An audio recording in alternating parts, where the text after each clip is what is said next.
Bloch साहब, इस वक्त जितना भी एक बहरान नज़र आ रहा है अदलिया का अंदरूनी भी, बैरूनी, पार्लियामान के साथ भी, पार्लियामान के अंदर भी जितना बहरान नज़र आ रहा है, इसकी दो तीन चीज़ें जो कि स्टेम होता है कि एक तो आप नए चीफ जस्टिस जो कि जस्टिस मंसूर अली शाह साहब होने चाहिए, उनकी तैनाती का नोटिफिकेशन अभी तक नहीं आ रहा। फिर जो आईनी तरमीम आप लोग लाना चाह रहे हैं, आईनी अदालत बनाना चाह रहे हैं, उसमें चीफ जस्टिस काजी फायद ईसा को रिपोर्टेडली आप लोग लगाना चाह रहे हैं। तो ये सब कुछ उसी क्राइसिस के अंदर से स्टेम हो रहा है, जो कन्फ्यूजन क्रिएट हो रही है, जो आपस में एक बैड ब्लड क्रिएट हो रहा है। तो ये चीज़ें आप क्लैरिफाई कर दें। एक तो अगले चीफ का नोटिफिकेशन आप लोग ले आएं, दूसरा आप कह दें कि जी हम चीफ जस्टिस काजी फायद ईसा को रीअपॉइंट नहीं करेंगे। इसमें हर्ज क्या है? इसमें तो कोई दूसरी राय नहीं है कि जो 63A है इसकी जो तशरीह की गई थी उसमें दोबारा आइन को लिखा गया था, और ख़ास तौर पर उस अदलिया की जिस अदलिया से पूरा पाकिस्तान जो है वो इंसाफ की तवक्को रखता है। और जब भी बात की जाती है तो जाहिर है कि कानून और आइन की बालादस्ती की बात की जाती है, लेकिन ये एक इंतहाई अफसोसनाक बात है अगर अदालतों के ज़रिए ही आइन को दोबारा लिखा जाए और कानून साज इदारों, पार्लिमान के अंदर कानून साजी, जिनका काम कानून साजी करना, जो 63A को जिस तरह से कि जब हमजा शहबाज साहब चीफ मिनिस्टर थे तो उस वक्त भी आइन को दोबारा लिखा गया था। जब हम आइन की बालादस्ती की बात करते हैं, जब हम कानून की बालादस्ती की बात करते हैं, तो आला अदलिया पर भी जिम्मेदारी आयद होती है कि वो भी आइन की पासदारी करे, ना सिर्फ आइन की पासदारी करे बल्कि आइन की पासदारी होती हुई नजर भी आए। लेकिन अगर ये मतलब है कि चीज सामने आए और ये तासुर जाए कि अदलिया के जरिए आइन को दोबारा लिखा जा रहा है, तो ये तासुर भी गलत है। पार्लिमान का काम कानून साजी है, लेकिन यहाँ पर सूरत ये है कि पार्लिमान एक कानून साजी के लिए जो है वो बिल भी अभी पेश नहीं करती, और उसके ऊपर अदलिया की तरफ से पहले स्टे ऑर्डर आ जाता है और उस कानून साजी को रोका जाता है।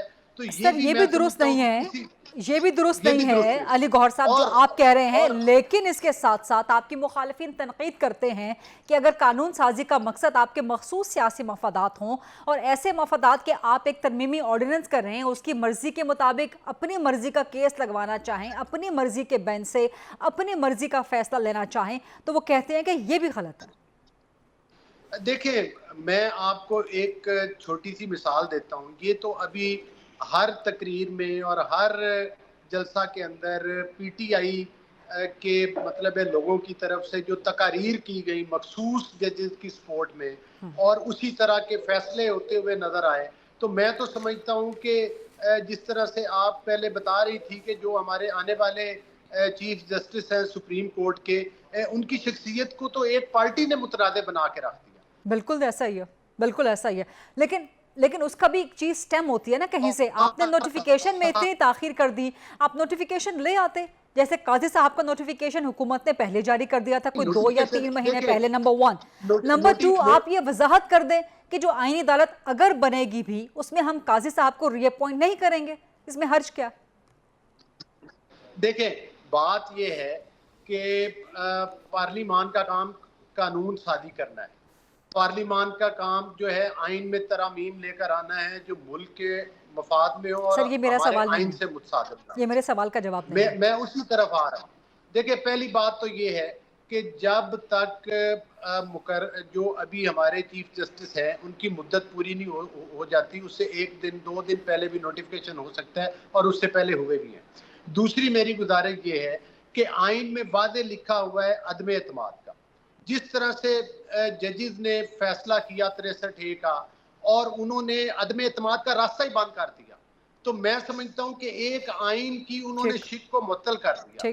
फिर मेरी दूसरी गुजारिश ये है कि जिन 2 जजेस ने इख्तलाफ, मेरी गुजारिश सुन लेना, जिन 2 जजेस ने इख्तलाफी नोट दिया था उन्होंने आइन की शिकों का वादे लिखा कि अगर इस अक्सरियती फैसले पर अमल होता है तो आइन की फलां शिक को मुअत्तल करना पड़ेगा। उसको मुअत्तल करने के बाद इस फैसले के ऊपर, तो मैं समझता हूं कि यहाँ पर पार्लिमान का किरदार बड़ा कलीदी किरदार है कि वो अदा करे और इस बहरान से जो है वो निकाले जिससे कि पाकिस्तान के आइन की शक्ल को बिगाड़ा जा रहा है।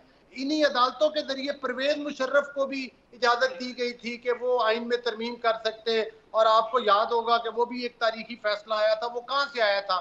وہ ٹھیک عدالتوں کے ذریعے آیا تھا، ٹھیک وہ کسی پارلیمان کے ذریعے ٹھیک تو نہیں آیا لیکن تھا۔ لیکن مسئلہ تو یہ یہ ہے کہنا سر، کہ مسئلہ یہ ہے کہ ابھی صرف آئین سٹیک پہ نہیں ہے، جمہوریت سٹیک پہ لگ چکی ہے، جو بیلنس ہے سسٹم کا وہ امبیلنس ہو چکا ہے۔